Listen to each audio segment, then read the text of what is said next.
Bismillahirrohmanirrohim. Assalamualaikum warahmatullahi wabarakatuh. Jumpa lagi sahabat konsorsium, semoga tetap semangat, tetap sehat, untuk belajar bersama dan sukses bersama. Dan jangan lupa bahagia.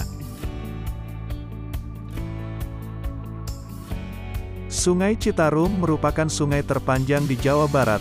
Sungai Citarum ini berada satu aliran dengan 3 danau buatan atau waduk, yaitu Waduk Cirata, Waduk Jatiluhur, dan Waduk Saguling. Baik Sungai Citarum maupun 3 waduk tadi, pada tahun 2007, dikategorikan sebagai salah satu perairan dengan tingkat ketercemaran tertinggi di dunia. Sepanjang sungai, tidak kurang dari 500 pabrik berdiri di sekitar aliran Citarum, sebagai penyumbang terbesar ketercemaran air sungai.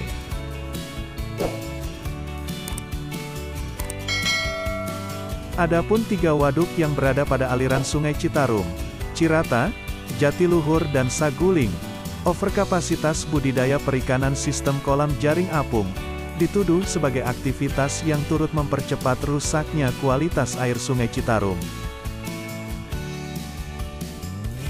Sejak Gubernur Jawa Barat terpilih, Ridwan Kamil, program Citarum Harum digiatkan untuk memperbaiki tata kelola daerah aliran Sungai Citarum, termasuk tata kelola jaring apung pada 3 waduk tersebut. Sebelumnya, overkapasitas budidaya perikanan pada 3 waduk ini, tercatat tidak kurang dari 60.000 petak kolam jaring apung, di mana terbanyak ada pada Waduk Jatiluhur. Ironinya, hasil budidaya perikanan pada 3 waduk, Cirata, Jatiluhur, dan Saguling, selain sebagai penyumbang terbesar produksi hasil perikanan air tawar untuk Jawa Barat dan Kota Jakarta, juga dituduh sebagai penyebab rusaknya kualitas air dan banjir sepanjang aliran Sungai Citarum. Baik, sahabat konsorsium, program Citarum Harum oleh pemerintah Jawa Barat, sebagai salah satu contoh, bagaimana suatu sistem budidaya perikanan, yang masih mengandalkan alam, meskipun ditunjang oleh sosial ekonomi dan kebutuhan pasar di sekitarnya. 10 tahun ke depan, apakah masih seproduktif masa lalu? Hari ini, sudah banyak peternak pada 3 waduk tersebut merasakan kerugian. Selain kematian ikan karena keracunan, juga disebabkan oleh panjangnya masa pemeliharaan yang lama. Dan pun, biaya operasional yang membengkak. Meskipun Kang Emil mengizinkan kembali budidaya ikan sistem jaring apung pada 3 waduk tersebut, masa depan peternak ikan, kini ditentukan oleh nasib harumnya Citarum. Sementara, air Citarum akan kembali harum dan bisa kembali diminum airnya, itu sebuah keniscayaan, tapi tergantung dari perlakuan masyarakat sepanjang daerah aliran sungai dan waduk. Nah sahabat, kekurangan inilah yang bisa menjadi peluang bagi peternak ikan sistem bioflok, di mana sistem yang dipakai tidak memberikan dampak negatif terhadap lingkungan sekitarnya.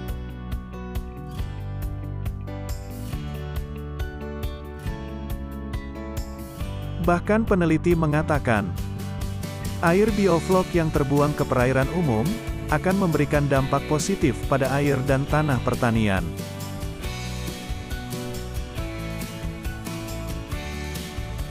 Hari ini, bioflok bisa dikatakan sebagai sistem baru, sebagai sistem budidaya perikanan, produksi ikan sistem bioflok, khususnya ikan nila.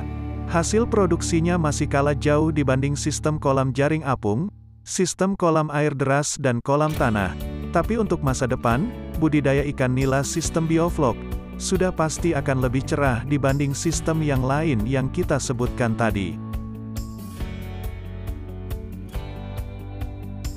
Alasannya, selain faktor lingkungan hidup, budidaya ikan nila sistem bioflok, lokasi budidayanya bisa dilakukan di perkotaan. Artinya peternak akan lebih dekat dengan konsumennya. Nah inilah juga yang akan mempengaruhi sistem pemasaran ikan air tawar. Prosesnya akan lebih singkat, peternak langsung ke konsumen ataukah sebaliknya, tanpa perantara.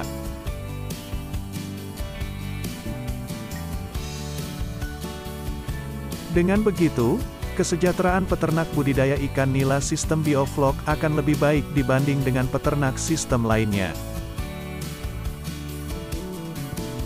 Apalagi di era digitalisasi sekarang, pelaku budidaya ikan nila sistem bioflok, mayoritasnya berasal dari generasi milenial atau generasi Y, di mana kemampuan generasi ini lebih menguasai teknologi informasi dibanding peternak sistem sebelumnya. Dari kemampuan menguasai teknologi informasi tadi, generasi milenial bisa melakukan push marketing terutama pada media sosial. Di lain pihak, konsumen akan lebih dimanjakan dengan mengkonsumsi ikan yang lebih segar.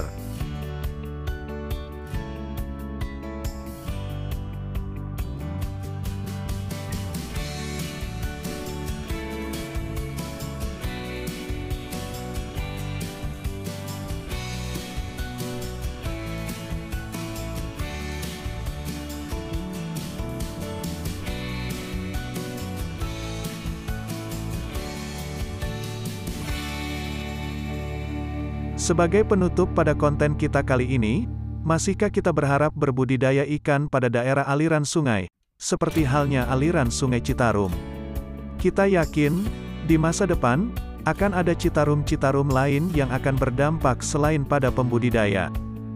Juga akan berdampak negatif terhadap lingkungan dan juga berdampak pada kehidupan sosial yang ada di sekitarnya. Baik sahabat konsorsium, terima kasih telah menyimak sampai di sini. Wassalamualaikum warahmatullahi wabarakatuh.